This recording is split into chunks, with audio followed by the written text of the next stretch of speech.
গোখরো, গোখরো তুমি বেরিয়ে এসো। কাকের ডাকাডাকি শুনে গোখরো সাপ বেরিয়ে আসে। কি হয়েছে কি? এত চিৎকার চেঁচামেচি কিসের? তুমি জানো না এখন আমি বাসায় ঘুমাচ্ছি? তুমি বলো আমার একটি ডিম কোথায়? আমি বাসায় ছিলাম না, আর সেই সুযোগে তুমি আমার একটি ডিম চুরি করে খেয়ে নিয়েছো, তাই না? আমি তোমার ডিম খেতে যাব কেন? আমি তো সকালে ব্যাঙ শিকার করে বাসায় ঢুকে গেলাম, তারপর থেকে তো আমি বাসা থেকে বেরোইনি। তুমি যাও তো এখান থেকে, চিৎকার করে আমার ঘুমটাই নষ্ট করে দিলে। এই কথা বলে গোখরো সাপ আবার তার মাটির ঢিবির ভেতর ঢুকে যায়।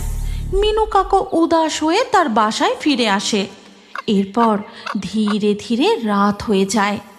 রাতে যখন মিনু কাক ঘুমিয়ে পড়ে, তখন গোখরো ঢিবি থেকে বেরিয়ে, আমি যে আমার লোভ সামলাতে পারছি না, কি সুস্বাদু ছিল মিনু কাকের ডিমটা। যতক্ষণ না সব কটা ডিম খাচ্ছি যেন শান্তি হচ্ছে না।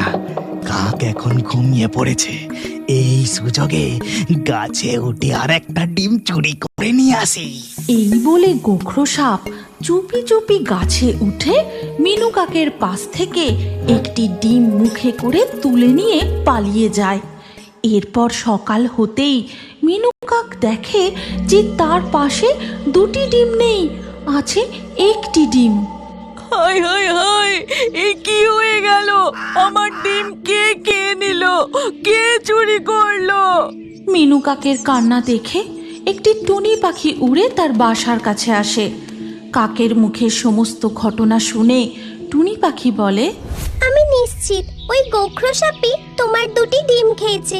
ওই মিথ্যুক সাপ আমাকেও বোকা বানিয়ে